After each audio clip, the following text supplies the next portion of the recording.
के ख्यालात की लेते हैं तलाशी और अपने गिरेबान में झांका नहीं जाता। मध्य प्रदेश में सियासी तबकों का यही हाल है। बीजेपी और कांग्रेस तो तीर और तलवार लेकर तैयार ही रहते हैं, पर जब इस सियासत में मजहब का रंग खुलता है तो जुबान भी खंजर की मानिंद हो चलती है। फिल्म निर्माता निर्देशक प्रकाश झा की वेब सीरीज आश्रम 3 पर मचे सियासी बवाल पर तोड़फोड़, मारपीट और कानूनी कार्रवाई के बाद जुबानी जंग धारदार है।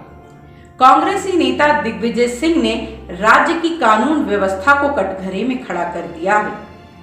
दिग्गी के मुताबिक बजरंग दल का संयोजक सुशील सडेले आदतन अपराधी है, सरेआम बॉबी देओल को धमकी भी दे रहा है, लेकिन पुलिस ने आंखों पर पट्टी और कान में रुई ठूस रखी है। दिग्विजय ने राज्य के मुख्यमंत्री और गृह मंत्री से नाउम्मीदी जताते हुए डीजीपी पर विश्वास दिखाया है। हालांकि राज्य के गृह मंत्री नरोत्तम मिश्रा विवाद के बाद गाइडलाइन जारी कर चुके हैं। तय किया है कि अगर स्क्रिप्ट में आपत्तिजनक या धर्म भावना को आहत करने वाले सीन हैं तो स्क्रिप्ट पहले प्रशासन को सौंपी जाए। आइंदा से इसी पैमाने पर स्क्रिप्ट को तोला जाएगा। इससे इतर आश्रम 3 की शूटिंग पर हुए बवाल पर बीजेपी नेताओं के तीखे बयान आते रहे। बजरंग दल की कारगुजारी को सही साबित करने के लिए वेब सीरीज के टाइटल पर उंगली उठी।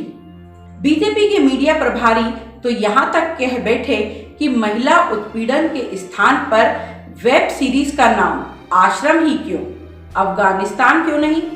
सामने आया कि इस बवाल की स्क्रिप्ट पूरी प्लानिंग के साथ तैयार की गई थी।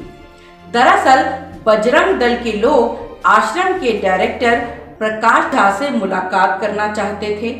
मंशा वेब सीरीज की शूटिंग देखना भी था। जब पुरानी जेल में तैनात सुरक्षाकर्मी इसके लिए तैयार नहीं हुए तो बजरंग दल ने अपना रंग दिखा दिया। पर सवाल ये है कि आसाराम, राम रहीम, नित्यानंद जैसे बाबाओं को क्यों भूल गए, जिनकी करतूतों की कुंडली उनके आश्रमों में तैयार हुई। हंगामे की कोई वजह नहीं। जिस दलील से आज फिल्म की शूटिंग रोकी जा सकती है, वेब सीरीज की शूटिंग रोकी जा सकती है, उसी दलील से एक दौर में देश के जाने माने आर्टिस्ट मकबूल फिजा हुसैन को दरबदर होना पड़ता है। वही दलील किसी मीडिया संस्थान में ताला लटकाने के लिए काफी होती है। राजनीति की सरहदें जहां खत्म होती हैं, क्रिएटिविटी की लकीरें वहीं से शुरू होती हैं। लेकिन अफसोस, इन लकीरों की मर्यादा को राजनीति नहीं समझती। जब राज्य खाद और बिजली जैसी बुनियादी जरूरतों के लिए मोहताज है, कोविड के बाद आर्थिक मंदी लोगों की कमर तोड़ रही है, 2 जून की रोटी पर आफत है, ऐसे में एक वेब सीरीज जो पहले भी आ चुकी है उसको लेकर हंगामा हैरान करता है। शक होता है कि कहीं इस ड्रामे के पीछे कोई पब्लिसिटी स्टंट तो नहीं। सच तो पता नहीं क्या है, लेकिन बात घूम फिर कर वहीं पहुंच जाती है कि औरों के ख्यालात की लेते हैं तलाशी और अपने गिरेबान में झांका नहीं जाता। तो अब तक अगर आपने टाइम 8 मध्य प्रदेश को सब्सक्राइब नहीं किया है तो चैनल को सब्सक्राइब कर लें और लाइक, शेयर और फॉलो करना ना भूलें।